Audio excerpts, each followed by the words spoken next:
Hola, soy Gabriel Colchen y les doy la bienvenida a Expreso de Oriente.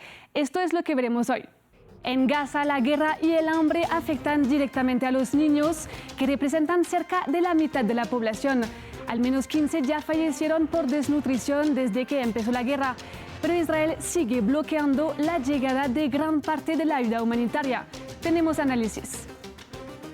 Esta guerra también afecta a la economía de la región y especialmente a Egipto, que en medio de su crisis económica sufre una baja en el turismo. El presidente al-Sisi logró asegurar un nuevo préstamo del FMI, pero a cambio de reformas financieras que ya afectan el poder adquisitivo de la población. Irán experimentó la tasa de participación más baja de su historia en las elecciones legislativas. Gran parte de la población ya no se siente representada por sus instituciones y no cree en la posibilidad de reformar el sistema desde dentro. Tenemos informe de nuestra corresponsal en Teherán. Empezamos con el conflicto entre Hamas e Israel. Las esperanzas de alcanzar un nuevo acuerdo sobre un alto el fuego antes del inicio del Ramadán son cada vez más mínimas. La delegación de Hamas se fue de El Cairo, en Egipto, y acusó a Israel de frustrar los intentos de mediación. Mientras tanto, la situación humanitaria empeora. Por un lado, Israel bloquea la llegada de camiones de ayuda, aunque lo niega. Y por otro, paracaídas se entregan porciones de comida a la franja, con los habitantes del enclave desesperados por conseguir unas imágenes impactantes. El hambre es ahora la cotidianidad de los gazatíes. Algunos de ellos se ven obligados a consumir comida para animales e intentan por cualquier medio conseguir raciones para sus hijos. Conversamos con Tess Ingram, que trabaja para UNICEF en Jordania y visitó a la Franja de Gaza en enero. Nos describe cómo es la situación humanitaria en el enclave.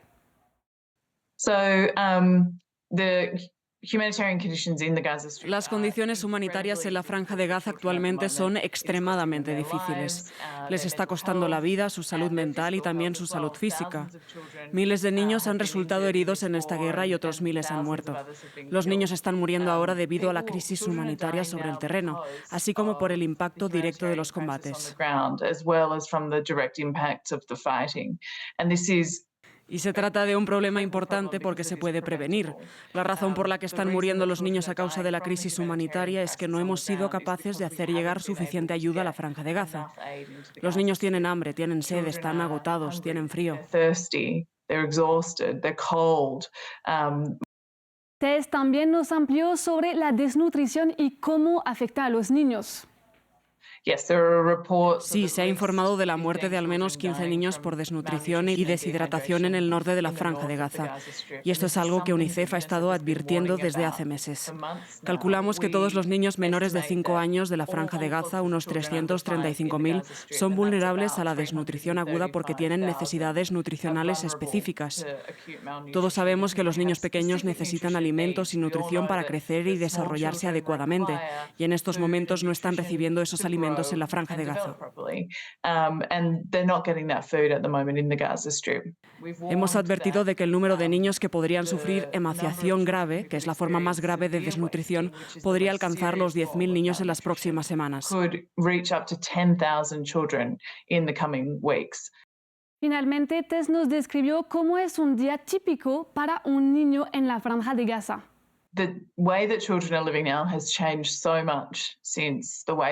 La vida de los niños en Gaza ha cambiado mucho desde la escalada de hostilidades en octubre.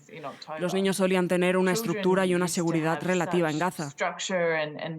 Iban a la escuela, vivían en casas de familia. He visto muchas fotos de las preciosas casas en las que vivían los niños.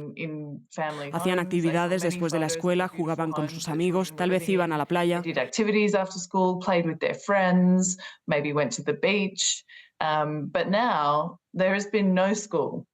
Pero ahora no hay escuela en Gaza desde el 7 de octubre. Eso ha dejado fuera de las clases a unos 600.000 alumnos. Y muchos de los niños con los que hablé me contaron lo difícil que era para ellos no poder aprender, pero también no tener las amistades y la estructura y las otras cosas importantes que conlleva ir a la escuela.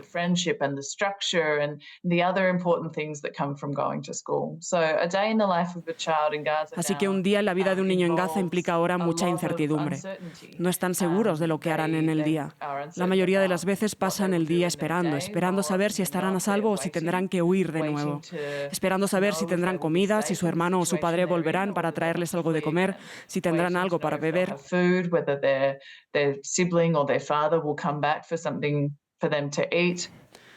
Puede que tengan que hacer cola durante varias horas ese día para conseguir agua de un grifo o de un pozo. También suelen tener que hacer cola durante horas para usar el baño, porque en este momento solo hay un baño para una media de 350 personas en la Franja de Gaza.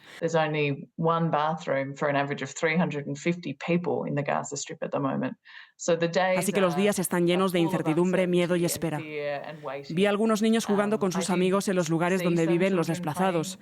Algunos niños habían conseguido encontrar algunos juguetes limitados, pero también vi a niños jugando con objetos normales y haciendo juegos.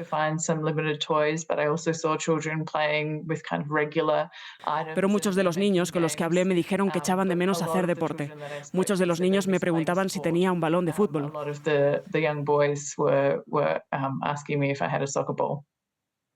Vamos ahora a Egipto, donde la población sigue sufriendo los efectos de la crisis económica exacerbada por la guerra en la vecina Franja de Gaza, que ha afectado al turismo en la región. La inflación es galopante y 2/3 de los egipcios viven por debajo o justo por encima del umbral de pobreza.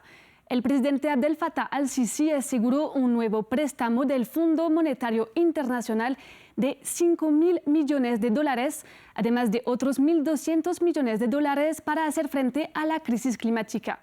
Mientras tanto, la fuerte devaluación de la libra egipcia ya está afectando a la población. Vemos más en el informe. Egipto logró un nuevo acuerdo de $5.000 millones adicionales con el Fondo Monetario Internacional. En 2022, la organización financiera ya le había prestado $3.000 millones para intentar estabilizar su economía. Además de sufrir los efectos de la pandemia y de las guerras en Ucrania y Gaza, el presidente al-Sisi ha sido señalado de mala gestión y de gastar millones de dólares en grandes proyectos de infraestructuras. Los retos económicos se han complicado enormemente debido al reciente conflicto en Gaza y a la disminución de los ingresos del Canal de Suez. Hemos pensado apoyar a Egipto con un préstamo de $3.000 millones que se ha aumentado a $8.000 millones. Pero este préstamo tiene un costo, especialmente para la población. Egipto tuvo que aumentar las tasas de interés y pasar de un tipo de cambio fijo de su divisa a un tipo de cambio flexible, es decir, determinado por el mercado. En un día, un dólar pasó de valer 30 libras a 50 libras. Automáticamente los precios subieron. Eso nos afecta en todos los sentidos. Cuando los comerciantes se enteraron de que el tipo de cambio había cambiado, los precios subieron inmediatamente. Los egipcios están particularmente preocupados con la llegada del Ramadán, el periodo de ayuno que se rompe en la noche durante grandes reuniones con abundancia de alimentos. Eso afecta a nuestras vidas, la comida y la bebida, así como las facturas de electricidad, agua y gas suben constantemente. ¿Qué tenemos que hacer? Un salario de 10.000 libras egipcias ya no es suficiente para una familia en un mes. La deuda externa de Egipto se triplicó en una década. Actualmente es el segundo país del mundo con mayor riesgo de impago de su deuda detrás de Ucrania, que está en guerra. El pasado 1 de marzo, los iraníes votaron para renovar su parlamento, así como los 88 miembros de la Asamblea de Expertos que se encarga de nombrar al guía supremo de la revolución. Muchos de los candidatos reformistas no fueron autorizados a presentarse y habían llamado al boicot de los comicios. Finalmente, un 41% de los electores votaron, la tasa de participación más baja en unas legislativas desde la revolución de 1979. Recordemos que en septiembre de 2022, la muerte de la joven Mahsa Amini desencadenó un fuerte movimiento de protesta en el país, espejo de la inconformidad de gran parte de los iraníes con sus instituciones y con el poder. Nuestra corresponsal en Irán, Catalina Gómez Ángel, nos explica desde Teherán cómo funcionan las instituciones de la República Islámica y por qué han perdido su legitimidad para una gran parte de la población.